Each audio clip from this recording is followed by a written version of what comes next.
A woman can wear black at a funeral and still be calculating square footage before the casket's in the ground. I didn't know that yet. Not on the morning this story starts. That morning, I only knew three things. The shop radio was playing something with too much steel guitar. My knees ached climbing down from a ladder I had no business being on at my age. And my wife texted me asking if I'd be home in time to walk the new granite samples with the kitchen guy. Granite samples. On a Tuesday. I didn't think much of it. With Renee, there was always something. My name is Walter Pruitt. I'm 64 years old, and I've spent 40 years running Pruitt Cabinetry out of a converted barn off Route 9 outside Asheville. Sawdust in my lungs, calluses on both hands, and a business my own father started with a table saw and a prayer back in 1968. That matters to this story. Everything matters to this story, so bear with an old man who talks slow. I want to tell you about my father-in-law first, because none of what happened makes a lick of sense without him. Renee's father, a man named Emmett Sowell, was 79 years old and drove a Buick so old the AC only worked if you hit the dash just right. Renee's mother had passed a decade back, and Emmett had lived alone since, out on 40 acres past Weaverville that had been in the Sowell family since before the war. He wore the same green flannel jacket every winter of his life. He fixed his own roof at 77 years old, and when I told him he shouldn't be up there anymore, he just laughed and said the view was better than any doctor's office. Renee loved to complain about him. Not cruel, exactly, just tired, dismissive, the way you talk about a chore you'd rather not do. Dad called again, she said one evening, not looking up from the granite catalog. Wants us to come out this weekend. Something about the tractor. I'll go, I said. You always go. She said it like an accusation. I don't know why you two need me there for that. It's not like he ever asks how the boys are doing, or how the shop's doing. Just the tractor, the fence, the roof. Man's obsessed with that land. It's his home, Renee. It's 40 acres of nothing, she said. Snakes and briars, and a house that smells like mothballs. I let it go, same as I always did. 26 years married to a woman, you learn which hills to die on, and Emmett's tractor wasn't one of mine. Here's the thing I need you to understand before I go further, because it's going to matter later, and it stung for me too, eventually. Just took me a long while to feel it the way I should have. Emmett wasn't a poor man. Not even close. That 40 acres sat less than 2 miles from where the new hospital campus broke ground the year before, and the county had been quietly rezoning half the ridge for commercial development. Emmett knew it. He never said a word about it to Renee. He barely said a word about it to me, except once, fishing off his dock on a Sunday evening, when he told me, real quiet, that land like his didn't belong to a man. It belonged to whoever came after him, with sense enough to keep it whole. I didn't understand what he meant by that sentence. Not then. Spring turned into a long, wet summer. I was buried at the shop. Custom cabinetry orders backed up 8 weeks. My own hands not what they used to be. My son Micah running the router table now more than I did. Emmett started slowing down. Little things. Winded getting the mail. Skipping our Sunday fish fries, saying his stomach wasn't sitting right. Probably just an old man's plumbing, he told me on the phone, laughing it off. Nothing a little bourbon won't fix. I laughed with him. That's what you do when you can't picture the alternative. Emmett Sowell died on a Wednesday morning in early spring, sitting in his recliner with the television still on, a cup of coffee gone cold on the side table. His neighbor, a man named Curtis Boyd, found him when the newspaper piled up 3 days running. I got the call at the shop. Micah had to take the chisel out of my hand because it just stopped moving on its own. The funeral was small, out at the little Methodist church on Reams Creek Road where Emmett had sat in the same pew for 50 years. Neighbors brought casseroles and cornbread and a ham somebody's husband had smoked overnight. Emmett's Buick sat in his driveway the whole week after, and nobody could bring themselves to move it. Renee wore black. She hugged the right people.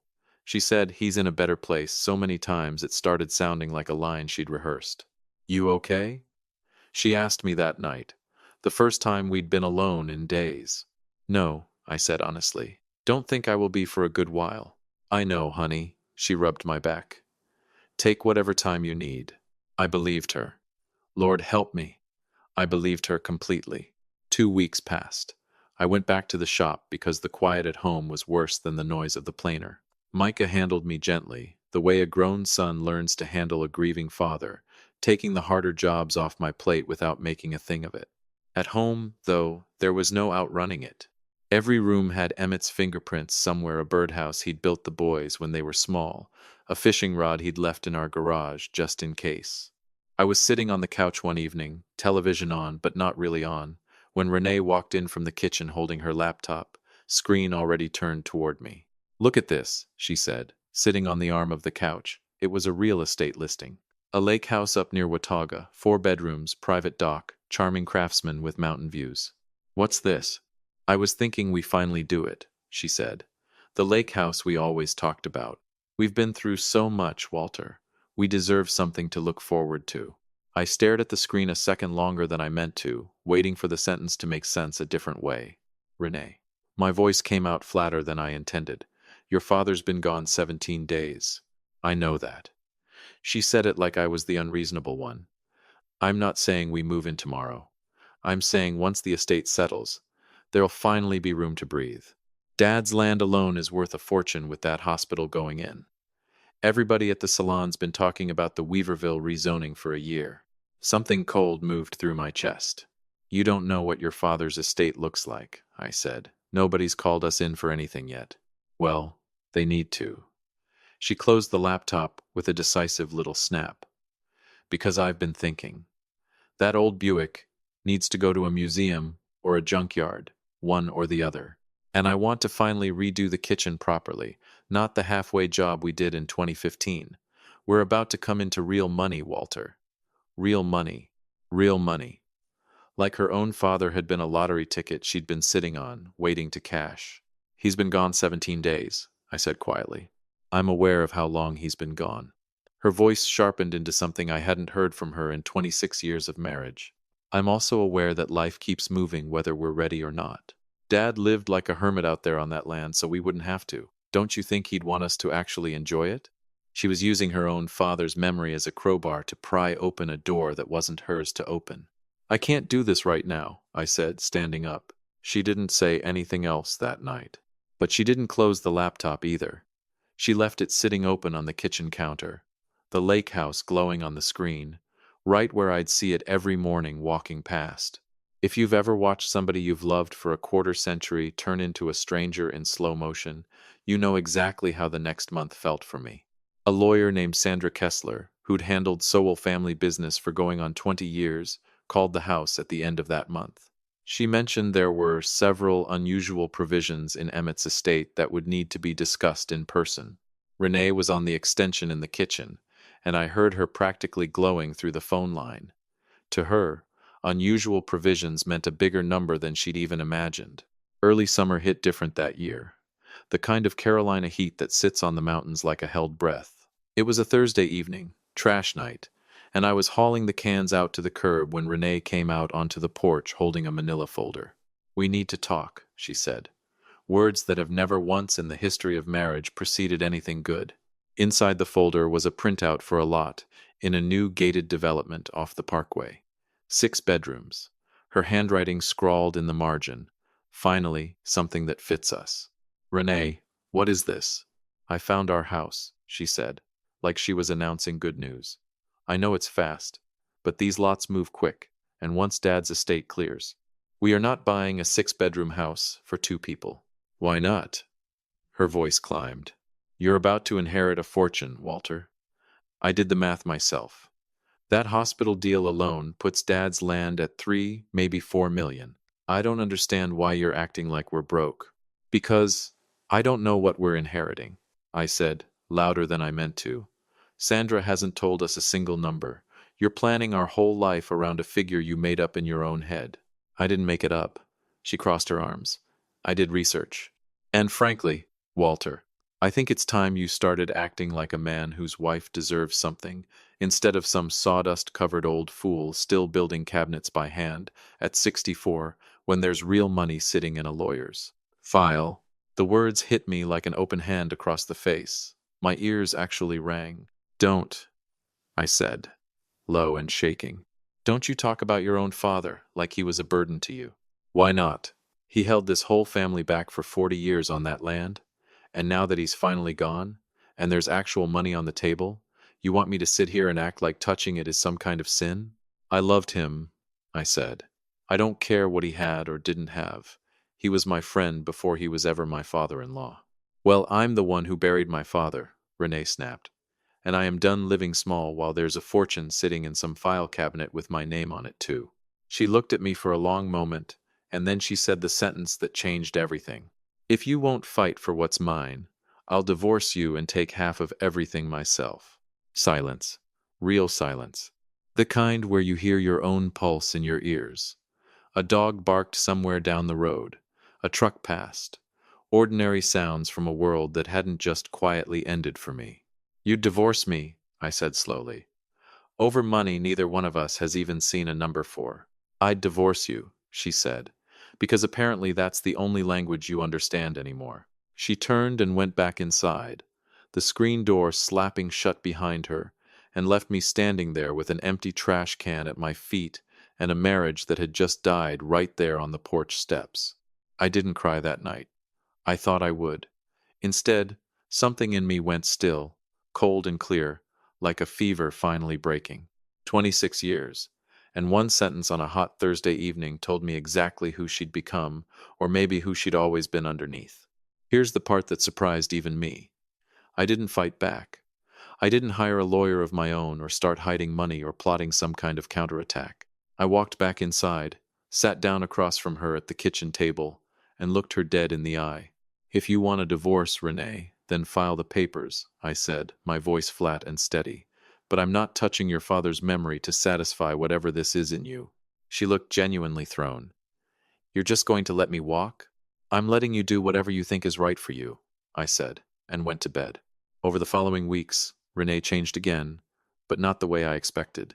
She got quiet, watchful, started asking strange, sideways questions. Had I talked to a lawyer? Was I hiding something? Silence from me didn't read to her as peace. It read as strategy, because a woman who'd spent a month doing math on a fortune she'd never seen a number for couldn't imagine a version of me that simply wasn't fighting. That paranoia sent her straight to the most aggressive divorce attorney in Buncombe County, a man named Rick Follett, known for going for blood in high asset splits. She didn't tell me she'd hired him. I found out from a certified letter that showed up at the shop, addressed to me, informing me that Renee Pruitt was filing for divorce and all communication should go through counsel from here on.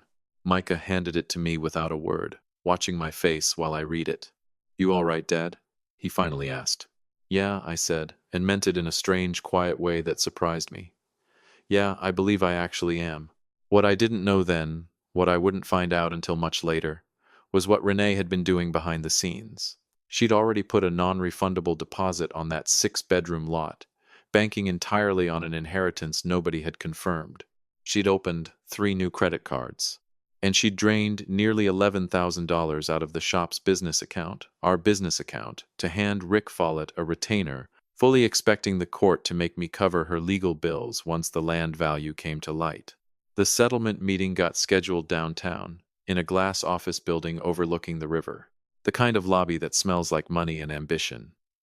Renee called the night before, her voice tight with something that almost sounded like nerves. Tomorrow's the day, she said. I hope you're ready to be reasonable. I told you, I said. I'm not fighting you, Renee.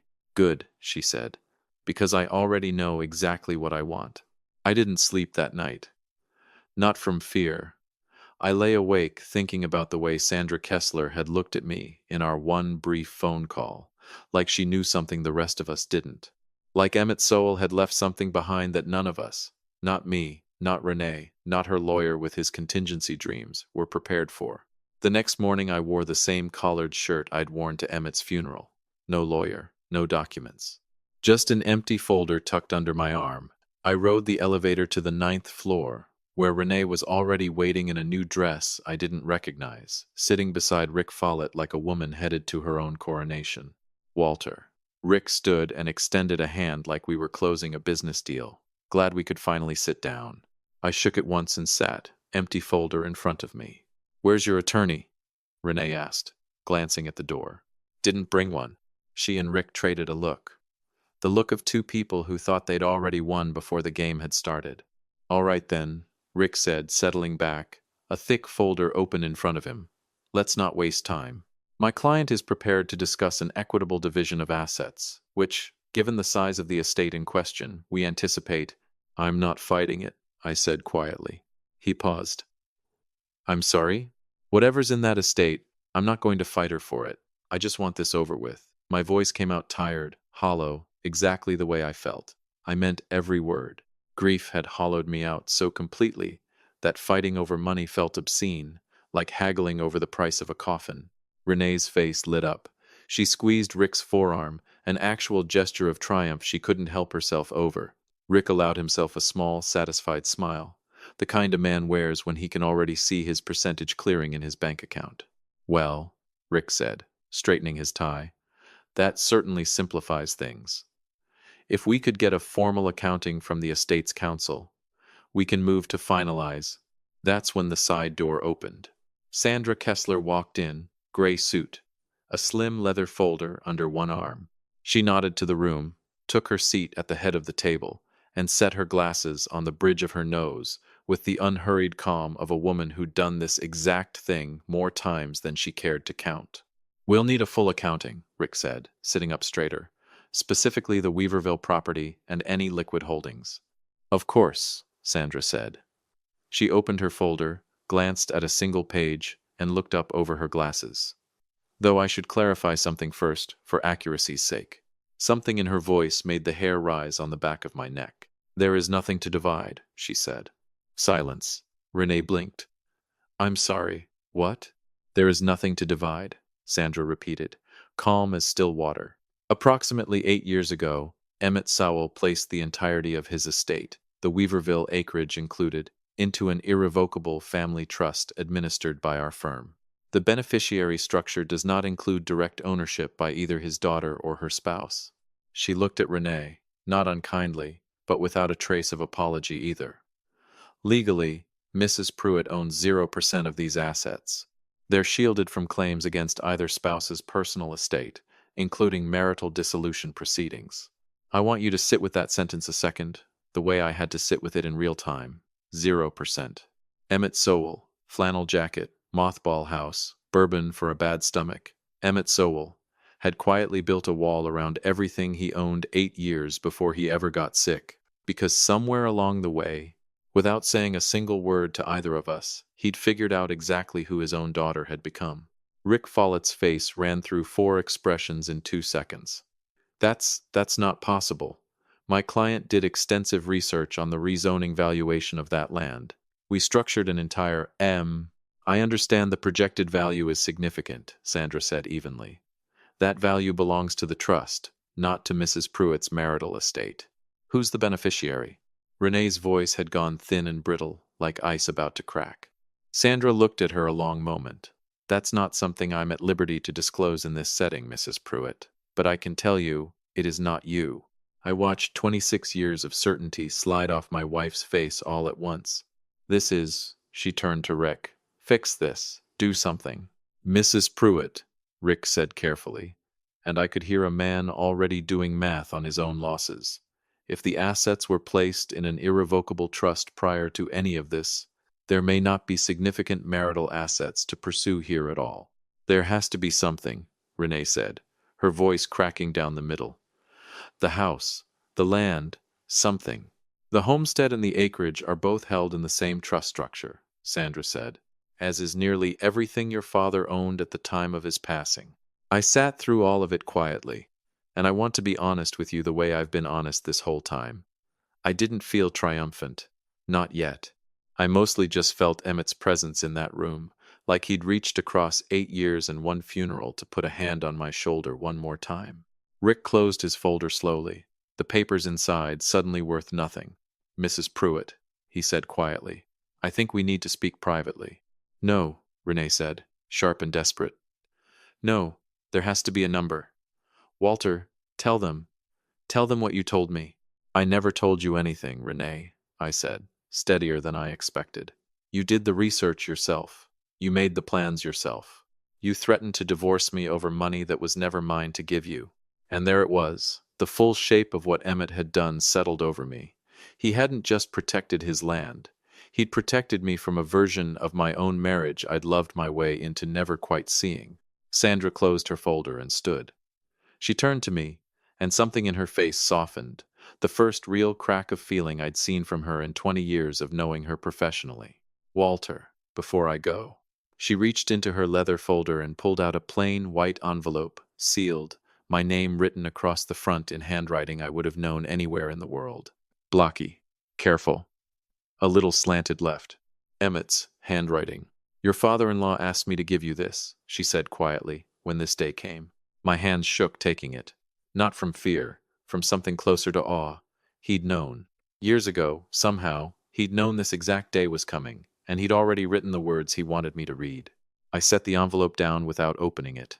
Not yet, not in that room. Behind me, the meeting was dissolving into chaos, Rick already gathering his things, muttering something to Renee about reassessing representation, which I understood, even numb, to mean he wanted nothing more to do with a client who couldn't pay what she'd promised. Renee sat frozen, staring at the table, her new dress suddenly looking less like a coronation gown and more like a costume for a party that got canceled.